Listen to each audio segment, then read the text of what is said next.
BC ప్రజాప్రతినిధుల forum నిన్న తలపెట్టినటువంటి ధర్నాకు వచ్చినటువంటి ప్రతి ఒక్కరికి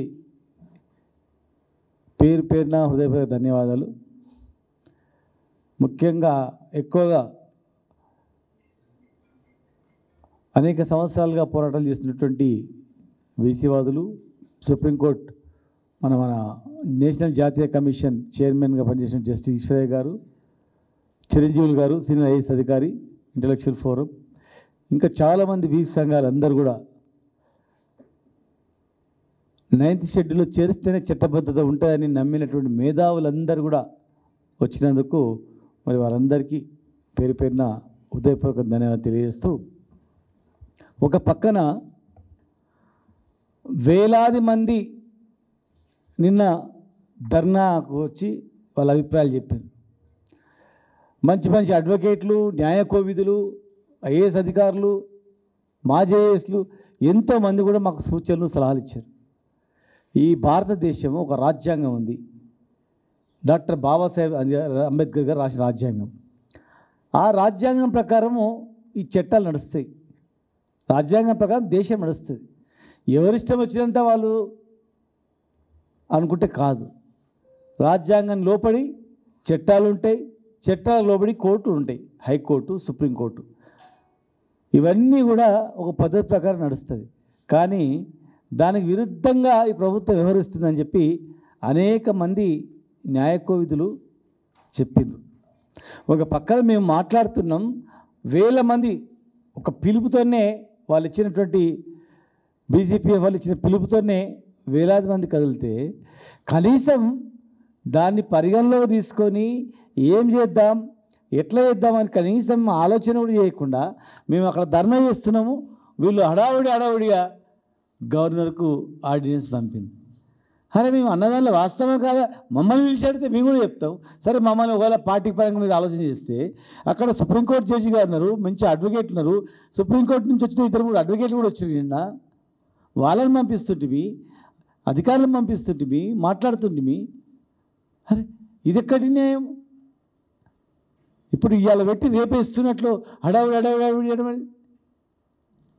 ఇవాళ వాళ్ళు చేస్తున్నటువంటి ఆర్డినెన్స్ December 15, 2018లో మేము ఇచ్చినటువంటి ఆర్డినెన్స్. దీన్ని సవరణ చేస్తూ వాళ్ళు ఇందులో అంశాలు ఏం పరిగణలోకి తీసుకోకుండా మళ్ళీ ఆర్డినెన్స్ పంపించారు. చాలా విచిత్రంగా ఉంది. ఎవరైనా వేరే స్టేట్ వాళ్ళు చూస్తే నవ్వుతారు. సాయంత్రం ప్రొవోక్ చేస్తారు అసెంబ్లీని, ఇమీడియట్గా గవర్నర్కి పంపుతారు. అంటే దురుద్దేశం ఎట్లా అనిపిస్తుంది చూడండి. అదే అసెంబ్లీలో చట్టాన్ని తయారు చేసిండ్రు, అదే అసెంబ్లీలో తయారు చేసే చట్టాన్ని ఇదే గవర్నర్కి పంపించిండ్రు. గవర్నర్కు ధన్యవాదాలు తెలిపిండ్రు. సంతకం పెట్టి ప్రెసిడెంట్ ఆఫ్ ఇండియా పంపినందుకు ధన్యవాదాలు గవర్నర్ కలిసి చెప్పిండ్రు. ప్రెసిడెంట్ ఆఫ్ ఇండియా దగ్గర ఉంది.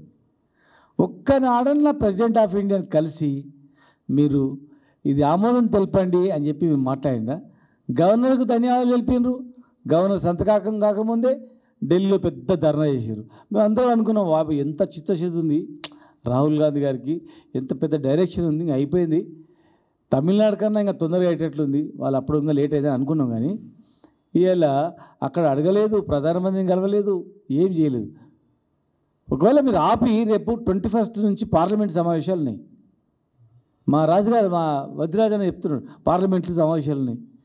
కనీసం మరి ఆ పార్లమెంట్ సమావేశంలో మీరు కొట్లాడి తాడోపేడో తేల్చుకొని వచ్చి ఇగో మేము ప్రయత్నం చేసినామని చెప్పుకుని కూడా లేకుండా మీరు ఇంత బహిరంగంగా మోసం చేయడం అనేది ఎంతవరకు న్యాయం?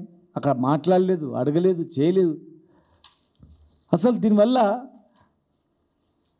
ఎంత విరుద్ధంగా ఉంటుందంటే, ఒకసారి అసెంబ్లీలో బిల్లు పాస్ చేసి ఎందుకంటే క్లియర్గా మేము 34% పెంచినటువంటిది ఇక్కడ ఉంది.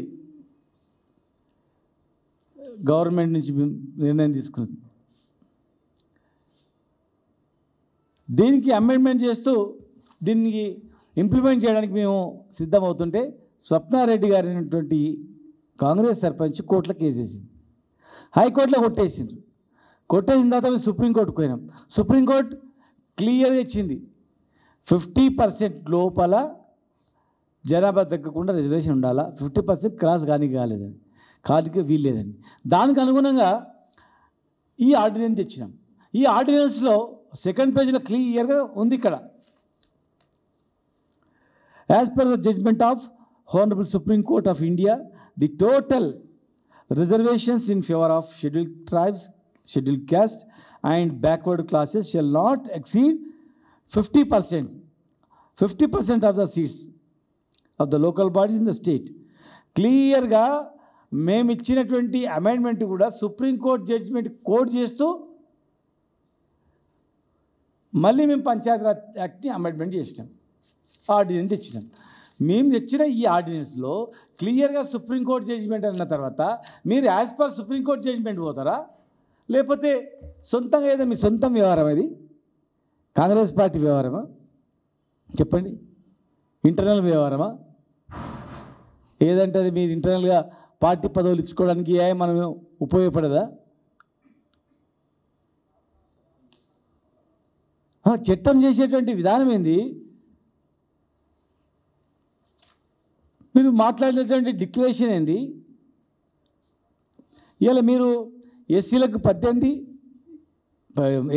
ఎస్టీలకు 10, మీరు 42%, అంటే 70%.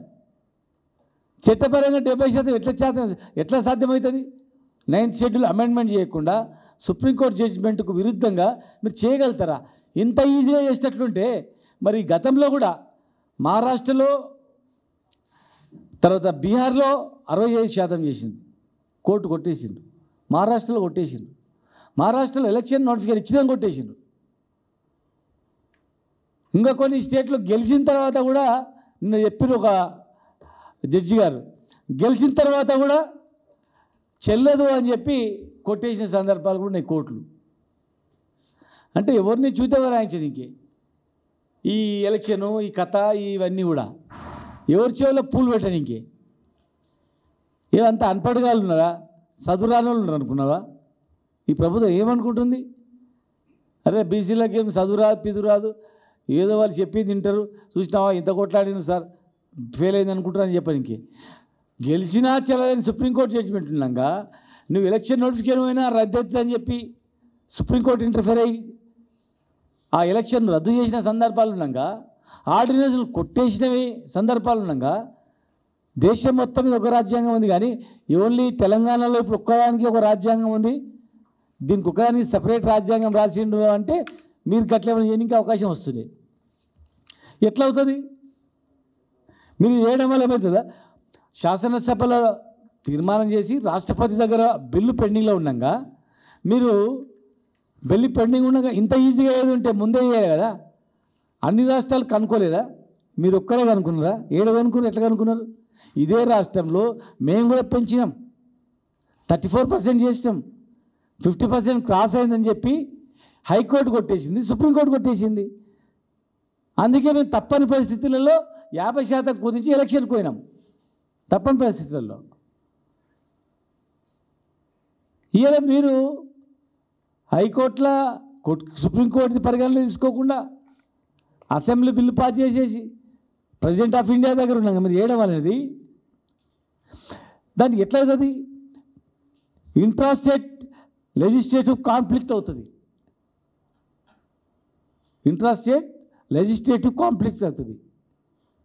ఒక అసెంబ్లీ బిల్లు అక్కడ ప్రెసిడెంట్ ఆఫ్ ఇండియా దగ్గర ఉండగా మళ్ళీ సొంత నిర్ణయం తీసుకొని ఇమ్మీడియట్గా అసెంబ్లీ అయిపోయినట్లు సాయంత్రం సృష్టించి పొద్దుగాల పంపించే ఆర్డినెన్స్ అంటే కావాలని మీరు చేస్తున్నట్లు క్లియర్ కనపడుతుంది.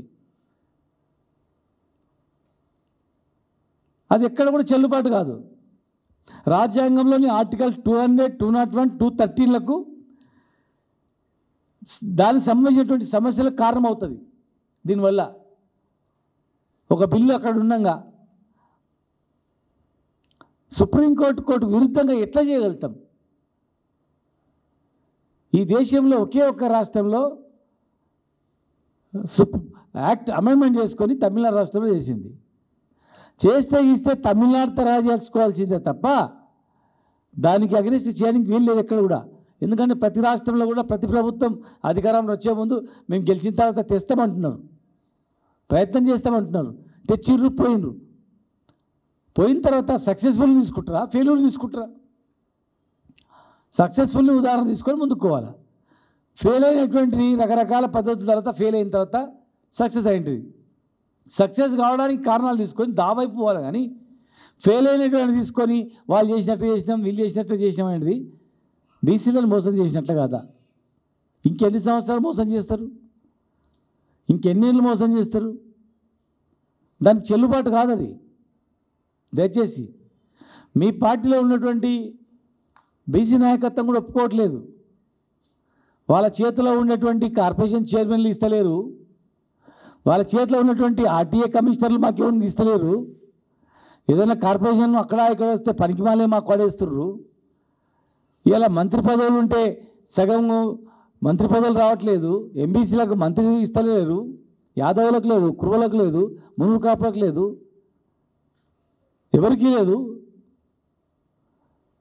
ఇచ్చిన మంత్రి పదవులు పెద్ద పెద్ద రెవెన్యూ శాఖ ఉంది, రెవెన్యూ శాఖ ఏమని శ్రీహరి గారికి ఆయన బాధపడుతున్నాడు. నన్ను బదనాం చేయడానికి ఇచ్చిన ఈ శాఖ పైసలు గీసలు ఏం చేయడానికి అని చెప్పి మార్చి ఇచ్చేయండి, రేపు మీకు చిత్తశుద్ధి ఉంటే. ఆయన బాధపడుతున్నాడు కదా, కొత్త వచ్చిండు. ఫస్ట్ క్లాస్ సమర్థవంతంగా నిర్వహిస్తాడు శ్రీహరి గారు, ఇమీడియట్గా ఇచ్చేయండి. రెవెన్యూ శాఖ మీ దగ్గర పెట్టుకున్నాడు, హైదరాబాద్లో ఏమవుతుందో అన్నది తెలియదు అనుకుంటా. రేపు మళ్ళీ లెక్కకుండదా? అదే ఈయనకి ఇచ్చేయండి. మంచి మంచి శాఖలు వీళ్ళకి ఇచ్చేయండి. పొన్నం ప్రభాకర్ గారికి ఇచ్చేయండి రెవెన్యూ శాఖ, హోంశాఖ మా శ్రీహరి గారికి ఇచ్చేయండి. ఇంకా 3 పదవులు ఇచ్చేయండి. 3టికి 3 ఖాళీలు బీసీలకు ఇచ్చి, కొత్తగా చైర్మన్లలో 42% చైర్మన్లు వీళ్ళకి ఇచ్చి, అన్ని పోస్టులలో అధికారి ఐఏఎస్లకు ఐపీఎస్లకు కూడా చిన్న చిన్న డిఎస్పీగా కుషాగూడలు ఉంటే ఎవరు ఎక్కడో ఇక్కడ ఎల్బీఆర్లు ఉంటే చిన్న చిన్న డిఎస్పీలో కూడా తీసుకుపోయి ఎక్కడో వాడేస్తారు. చిన్న చిన్న పోస్టులు దొరుకుతలేవు ఐఏఎస్లకు కానీ ఐపీఎస్లకు కానీ అధికారులకు కానీ. ఇది ఎక్కడ రాజకీయం? ఇది ఎవరైనా గట్టిగా అధికారులు మాట్లాడితే వాడి మీద కేసు పెట్టాలి, వాడిని కన్వర్ట్ చూడాలి, వాడి సంగతి చూడాలి, పాత గెలుకండి అని చెప్పి వాళ్ళకి ఇబ్బంది పెట్టాలా, ఇవి కేసులు పెట్టాలా? ఇదేం అరాచకం చెప్పండి? ఎలాంటి జీవోలు లేకుండా ఆర్డినెన్స్ లేకుండా ఇచ్చే పోస్టులు ఏమో ఇస్తలేరు. కుల వృత్తులకు ఇచ్చేటువంటి హామీలో ఇచ్చట్లేదు. మళ్ళీ ఒక ఆర్డినెన్స్ డ్రామా చేసి ఎవరి చెవులో పువ్వు పెట్టడానికైనా మేము అడుగుతా ఉన్నాం. ఈ చట్టబద్ధత లేని బిల్లులు పెట్టి ఆర్డినెన్స్ తెచ్చి ఎవరిని మోసం చేయాలని మీరు ప్రయత్నం చేస్తూ ఉన్నారు. ఇక మీరు ఇన్ని రోజులు మోసం చేసిరు, కుదరదు. దయచేసి ఈ ప్రభుత్వం వెంటనే స్పందించాల్సిన అవసరం ఉంది. మీరు అనుకుంటుండొచ్చు ఇక ఇట్లా ఆర్డినెన్స్లు తీసుకొచ్చి ప్రజలు నమ్ముతారని. ఎవరు నమ్మడి అలా. మీరు ఏ ఒక్క హామీ నెరవేరలేదు, ప్రజలందరూ కూడా గమనిస్తున్నారు. రుణమాఫీ మొత్తం కాలేదు, ఏ ఊర్లో అవుతుందో చెప్పండి అని సవాల్ విసురుతున్నారు, రైతులు సవాల్ విసురుతున్నారు. చివరకు ఈ బీసీలో ఏదైనా కరెక్ట్ చేస్తే ఇన్ని ఓట్లు పడతాయని అనుకున్నారు మీ పార్టీలో ఉన్నటువంటి బీసీ నాయకులు కూడా. కానీ వాళ్ళకు కూడా అర్థమైపోయింది ఉన్న పదవి ఇస్తారు లేదు, కానీ చట్టానికి వ్యతిరేకంగా వీళ్ళు బిల్లులు తెచ్చి అడావుడి చేస్తున్నారని చెప్పి. ఇలా ఎవరో కొంతమంది మీకు సమర్థించవచ్చు, కానీ వాళ్ళు కూడా గుడ్డ మీద చేసుకొని ఒకసారి ఆలోచన చేయండి. సాధ్యపడుతుందా ఇదని? సాధ్యం కానీ ఆర్డినెన్స్ తీసుకొని ఏడబెట్టుకోవాలి, ఏడెక్కుకోవాలి. అవన్నీ ఎవరికి పనికి వస్తాయి? అవన్నీ కోర్టులో కొట్టేసేటివి. ఆనాడు స్వప్నారెడ్డి గారు పోయి కోర్టులో పోతే వాళ్ళని ఆపిడా? అక్కడ మహారాష్ట్రలో కూడా కోర్టు కేసు అయింది. ఇంద్రసా అని అక్కడ ఎవరో తెలియదు, ఆమె ఎవరో తెలియదు, ఆయన ఎవరో తెలియదు, ఎవరు వేపిస్తున్నారో తెలియదు. సరే, ఇప్పుడు మీరు మాట్లాడితే రాజకీయం అవుతుంది. ఆ కోర్టుకు పోయిన ఆమె గురించి మాట్లాడితే రాజకీయం అవుతుంది. మీకు తెలుసు ఆమె ఎవరు, ఏ పార్టీకి సంబంధించిన వ్యక్తి అని. మరి ఇలా కోర్టులది మీదే బాధ్యత అని ముందే అబార్డాలు వేసి కోర్టుకు పోతే మీరే అని అబార్డాలు వేసి ముందే మాట్లాడుతుందంటే అంతర్యం ఏంది అది? పోడు అని ఎట్లా చెప్పగలుగుతారు? ఎవరు అని అడ్వకేట్ వేస్తారు అనుకుంటే ఎవరు అని తీసుకొని దానికి ఎవరు బాధ్యులు అవుతారు? జడ్జి చేసి ఫోటో తీసుకుంటాడు అనుకోండి, జడ్జి ఇంటి కాడ పోయి డబ్బులు జడ్జిమెంట్ కాడ గొడవ చేస్తారా? చెప్పండి. న్యాయపరంగా ఎట్లా తీసుకురావాలో ఆలోచన చేయాలి, కానీ న్యాయానికి వ్యతిరేకంగా తీసుకొచ్చి ఎక్కడ ఎవరు మాట్లాడద్దు ఏదంటే ఇది ఎక్కడి రాజ్యాంగం? ఇది మీ చేతిలో ఉండేటివి అన్నీ అమలు చేస్తే అది ఏమైనా లెక్క ఉంటుంది. ఈ రోజు వరకు కూడా మీరు చేసిన తప్పులన్నీ సవరించుకోవడానికి డెడికేటెడ్ కమిషను అవన్నీ కూడా మా పార్టీలో ఉన్నటువంటి బీసీ కమిషన్ సభ్యులు మేము అందరం కలిసి తమిళనాడు వచ్చిన తర్వాత చెప్పిన తర్వాతనే మీరు డెడికేటెడ్ కమిషన్ ఇచ్చి 9 రోజులు ఇట్లా ఇస్తారు రిపోర్టు. ఏ సాధ్యమైంది చెప్పండి? ఇన్ని హడావుడి చేయడం మీ ఉద్దేశం ఓన్లీ సీటు మీదనే దృష్టి, బీసీలకు న్యాయం చేయాలని దృష్టి కాదు. మీకు చిత్తశుద్ధి ఉంటే రేపు పార్లమెంట్లో అఖిలపక్షాన్ని తీసుకెళ్ళండి, పార్లమెంట్ సమస్యలు కొట్లాడండి. ఈరోజు వరకు మీరు మాట్లాడలేదు, కొట్లాడలేదు. మీరున్న 3 మంత్రి పదవులు ఇచ్చేయండి. మంచి మంచి శాఖలు ఉన్న 2 మంత్రులకు 3 మంత్రులకు మంచి శాఖలు ఇచ్చేయండి. దేవాదాయ శాఖ, బీసీ శాఖ, చేపలు, మత్స్యశాఖ ఏం చేయడానికి మీరు పెట్టుకోండి. ఆ కులం కూడా ఆ శాఖను చేయాలనేముంది? వేరే శాత కదా, చదువుకోలేదా? చేయలేరా వీళ్ళు? ఖాళీ ఉన్న చైర్మన్లు ఇమ్మీడియట్గా వంచలేరా? మీరు 2 రోజులలో ఆర్డినెన్స్ బయటకు వచ్చే లోపల చైర్మన్లు 3 మంత్రి పదవులు ఇచ్చి చూడు మేము చేస్తున్నాం 42% అన్నింటిలో ఇస్తున్నామని చెప్తే కనీసం వారే చూసినావా అని చెప్పి గట్లైనా కొంతవరకు నమ్మడానికి అవకాశం ఉంటుంది. కానీ ఏది చేయకుండా మీరు సుప్రీంకోర్టుకు విరుద్ధంగా ఇవాళ ఆర్డినెన్స్ తెచ్చి బిల్లు అక్కడ పెండింగ్ ఉండగా ఆర్డినెన్స్ తెచ్చి చేయడం అనేది చాలా మోసం. దాన్ని వెంటనే మీరు ఏం చేస్తారో తెలియదు. ఫైనల్గా మీరు చట్టబద్ధతతోన 42% రిజర్వేషన్తో ఎలక్షన్ పోతామని మాట ఇచ్చిండ్రు. సిద్ధరామయ్య గారు మాట ఇచ్చిండ్రు. అదే సిద్ధరామయ్య గారి నుంచి చెప్పండి. లేదు మళ్ళీ మేము ఒకసారి డెలిగేషన్ కర్ణాటక పోమంటే మా రవిరాజన రేపే బుక్ చేస్తాడు, ఏర్పాట్లు చేస్తాడు. మళ్ళీ అందరం పోతాం, అందరం పోయి ఆయనతోనే పోయి తెలుసుకుంటాం. నేను చెప్పలేదు పోయి మాకు సంబంధం లేదు, గాయనే పోయి అడుక్కోపోయి ఎవరు చెప్పి మేము చెప్పినా ఆయన సిద్ధరామయ్య చెప్పిండు, ఆయన పోయి అడుక్కోపోండి అంటే మళ్ళీ మేము 2 బస్సులు వేసుకొని పోయి ఆయనతోనే కూర్చుంటాం. అంతే తప్ప దయచేసి చేయొద్దండి. ఇన్ని రోజులు మోసాలు చేసిండ్రు, ఇక నుంచి అట్లా చేయొద్దండి. ఈ జీవితాలతో చిలగాట వాడకండి. ఈరోజు చాలామంది ఓసీ నాయకులు కూడా నిన్న సభకు పోండి, విజయవంతం చేయండి, న్యాయమైన డిమాండ్ మీది, లేకపోతే రేపు భవిష్యత్తులో ఉద్యమాలు వస్తాయి తెలంగాణలో. మేము ఓసీలో ఉండమే చెప్తున్నాం, మేము ఓసీ నాయకులు అయినా చెప్తున్నాం. ఇలాంటి అసమానతలు ఉంటే ఏదో రోజు విప్లవాలు వస్తాయి, ఉద్యమాలు వస్తాయి, గొడవలు వస్తాయి, కొట్లాట్లు వస్తాయి. అసలుకే మోసం వస్తుంది మాకు కూడా. అసలుకే మోసం వచ్చి మేము ఇంకా సంక్షేమాలు పడతాం. కనుక ఈ సమతుల్యమైనది ఉంటే గొడవలు కావని చెప్పి వాళ్ళే స్వచ్ఛందంగా కూడా కుట్లాన్ని కూడా పంపించిన సందర్భాలు తెలంగాణలో ఉన్నాయి. కనుక దాన్ని దృష్టిలో పెట్టుకొని దయచేసి తొందర పడి ఆగం చేసి ఆగం కాకండి. మేము మాత్రం 42% చట్టబద్ధతతోనే కల్పించాలి. అప్పటి వరకు ఉడుకునేది లేదని మీ ద్వారా మీరు ఏం చేస్తారో తెలియదుగా. మేము గుంతల పడతారు భయ అని చెప్తున్నాం, పడతారు ఇట్లా ఓండి అని చెప్తున్నాం. అన్నీ చూపాడని చెప్తే లేదు ఇళ్ళనే పడతాం, మీరే దొబ్బిరని చెప్తామంటే అది లెక్కకుందా? పత్రమా చెప్పండి, ఎట్లయితుంది? మాకు కావాలి అక్కడ ఒడ్డు చేరుస్తామని అన్నారు. మేము కావాలనుకున్నాం ఒడ్డు చేస్తానని చెప్తున్నాం. అయినా మీరు పోయే దారి మంచి లేదు, చాలా మోసపూరితమైన దారి, అది చేయకండి చెప్పినా మీరు అదే చేస్తున్నారు. సరే ఏదైనా సరే మీరు అన్నమాట ప్రకారం 42% చట్టబద్ధతతోనే రిజర్వేషన్తోనే మీరు ఎలక్షన్లో పోవాలి. మొన్నటి వరకు మొండి మాటలు మాట్లాడండి, 42% మీ బీఫామ్లు ఇస్తాం మీరు ఇవ్వండి అని. అరే ఇండిపెండెంట్ చేస్తాడు ఎవరు బాధ్యులంటే మళ్ళీ అప్పుడు గప్పు వేయరు, మళ్ళీ ఇప్పుడు ఇంకో కొత్తది తెస్తారు.